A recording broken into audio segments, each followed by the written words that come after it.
How to know if someone saw your message on Discord. Welcome to Glitch Sorcerer. Let's jump right into the video. In this video, we're going to find out if you can see if someone saw your message on Discord. For that, you first want to open the Discord app on your device. If you do not have this application, you can get it from Play Store or App Store.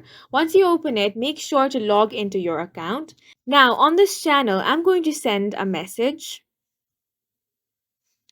Once you send this message, if you tap and hold on it, you're going to find several options such as edit message, reply, create thread, copy text, pin message, and much more. However, there is no option to check if someone has seen this message or not.